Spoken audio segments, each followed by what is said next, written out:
बारी ये कहा है कि अपने दिल पर हाथ रख, अपने आप से कुछ पूछो, अपने दिल पर हाथ रख कर के पूछो कि जो बाबा ने हमें सुनाया है, क्या पहले जो बाबा ने ज्ञान दिया, बाबा कहते अभी सुन रहे हो, भाग्यशाली है कि हमें ये ज्ञान मिल रहा है जो पहले नहीं था, अभी सुन रहे हैं तो उनको अर्थ सहित समझना है, सिर्फ सुनना ही नहीं है, लेकिन अर्थ सहित उसको समझना है। आगे प्रश्न में कहा है कि ब्राह्मण धर्म अधिक ताकत वाला है, कैसे? क्योंकि ब्राह्मण है वो भगवान से ताकत लेते हैं, शक्ति लेते हैं, इसलिए ताकतवर है। और जब शक्ति है तो कोई विशेष कार्य करते हैं कि विश्व की आत्माओं को सद्गति देना, विश्व की आत्माओं को शांति देना, ईश्वर के मददगार बनना, और देवताओं से भी कुछ ब्राह्मण है वो गाए गए हैं। और बाबा ने हमको डबल, उनसे भी डबल बाबा ने कहा कि आपका गायन है, तो ऐसे ब्राह्मण हम पूछते पूछे हैं। बाबा ने कहा कि पूरे कल्प में एक ही बार बाबा यहाँ पर आते हैं, 5000 वर्ष में एक बार आते हैं, लेकिन ये बात कोई मनुष्य नहीं समझा सकता, ये बाबा ही हमको समझाते हैं कि कल्प में एक बार ही मैं आता हूँ। बाबा ने कहा कि वो ईश्वर शब्द तो कहते हैं, लेकिन ईश्वर है क्या ये तो जानते नहीं है, कह देते हैं गॉड फादर। अब फादर है तो फिर वो फादर का प्यार भी तो होना चाहिए ना, पिता के प्रति वो प्यार की भावना भी तो होनी चाहिए जब फादर कहते हैं, लेकिन जानते नहीं है। सिर्फ फादर ही नहीं, लेकिन कहते हैं हेवनली गॉड फादर, अर्थात स्वर्ग बनाने वाले, लेकिन स्वर्ग को भी जानते नहीं है कि स्वर्ग क्या है, उसका भी पता नहीं है। इसलिए बाबा ने कहा कि जो सर्विसेबल बच्चे हैं ना, वो इस सृष्टि के आदि मध्य अंत को और स्वर्ग में स्थायी सुख है वो जानते हैं। फिर आगे बाबा ने कहा कि भारत का प्राचीन युग भी तो बहुत ही मशहूर है, योग का गायन है यहाँ का। अभी भारत का जो ये प्राचीन योग है, जब योग की बात करते हैं तो गीता के भगवान ने, श्री कृष्ण ने योग सिखाया, वो बात आ जाती है। दुनिया तो यही समझती है कि कृष्ण ने, लेकिन बाबा ने कहा आप जानते हो कि किसने योग सिखाया है हमें? उनकी गीता का भगवान श्री कृष्ण कह करके शिव की महिमा है वही समाप्त कर दी है।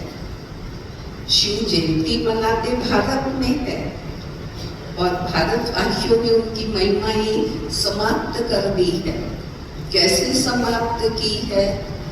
कहते हैं कि वो कच्छ अवतार, मत्स्य अवतार, टिक्कर में है, ऐसे करके भगवान की महिमा ही समाप्त कर दी है। और एक भूल हुई है, लेकिन बाबा ने कहा ये बहुत बड़ी भूल हुई है, क्योंकि ये भूल के कारण ही सभी तमो प्रधान बन गए, नीचे हैं वो उतर गए हैं। ये बहुत बड़ी भूल हमसे हुई है, जो हम आत्माएं नीचे उतर गए।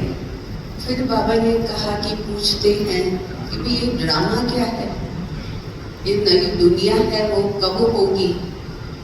तो कह देते हैं लाखों वर्ष, अर्थात अज्ञान अंधियारे के अंदर है वो डाल देते हैं।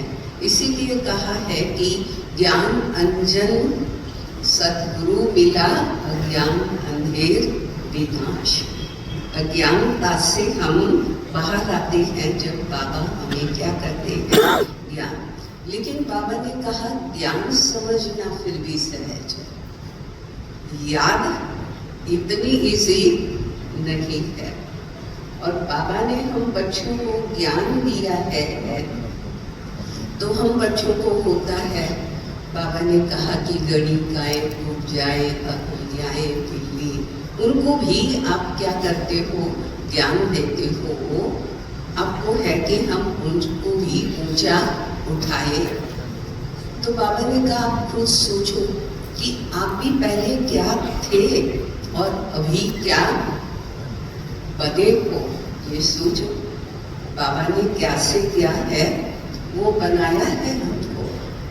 फिर आगे कहा कि सत्य बाप, सत्य शिक्षक, सत्य गुरु बाबा है, जो हमें सच्ची पढ़ाई है वो पढ़ाता है।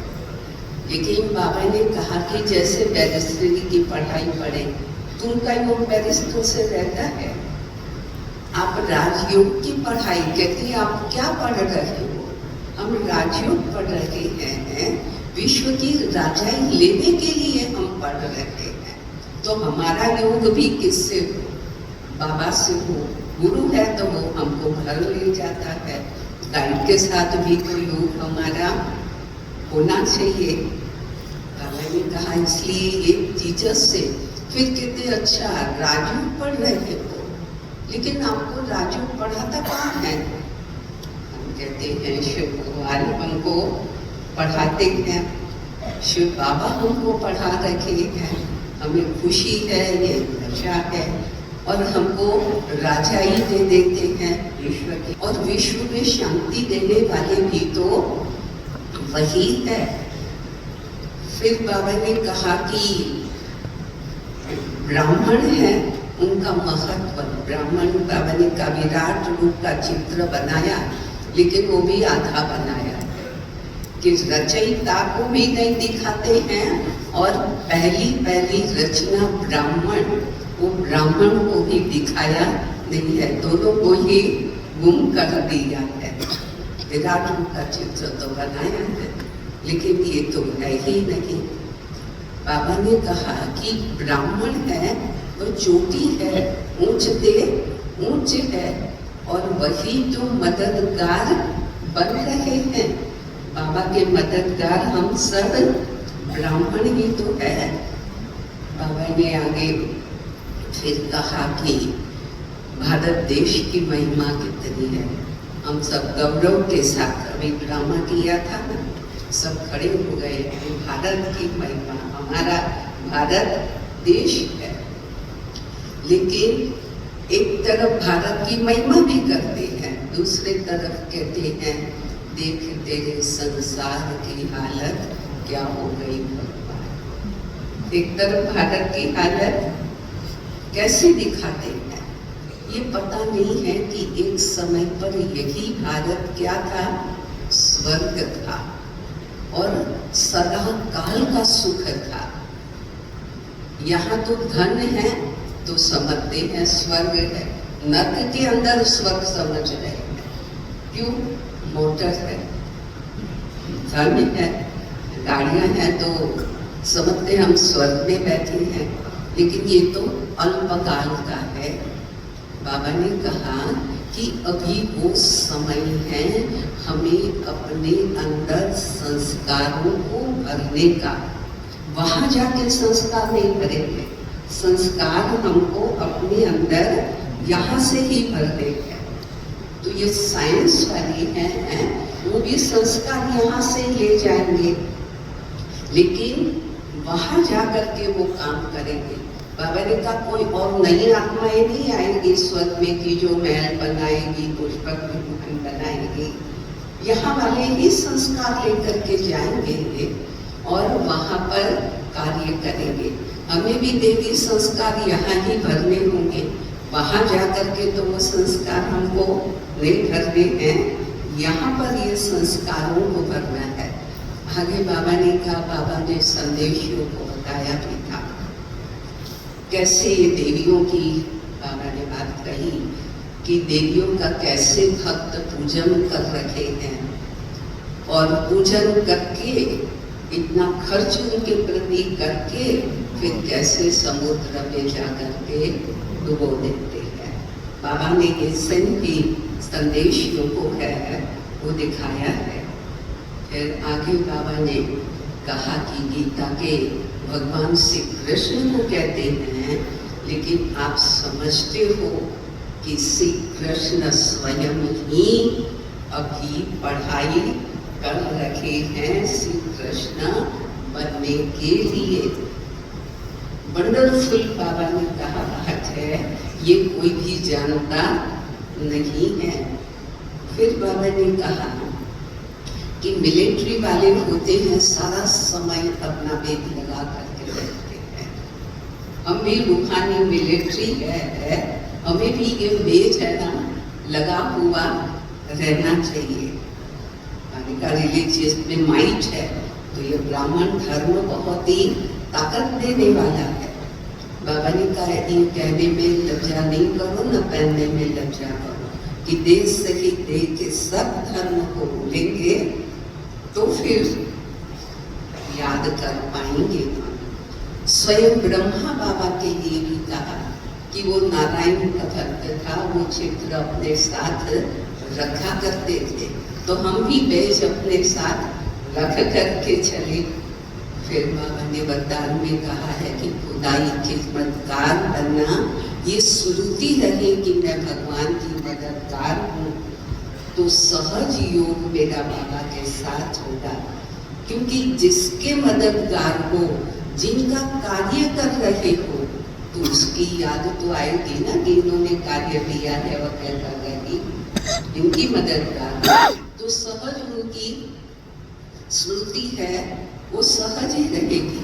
बाबा ने कहा कर्म योग करो तो भी याद करो कि बाबा की श्रीमत पर, बाबा की याद में हम कर्म कर रहे हैं, तो हमारा योग क्या होगा, सहज इजी योग है वो बन जाएगा। बाबा ने कहा कि ये स्मृति रखो जो माया भाग जाए, माया की हिम्मत न हो कि हमारे पास वो आ सके। आज की मुरली है मीठे बच्चे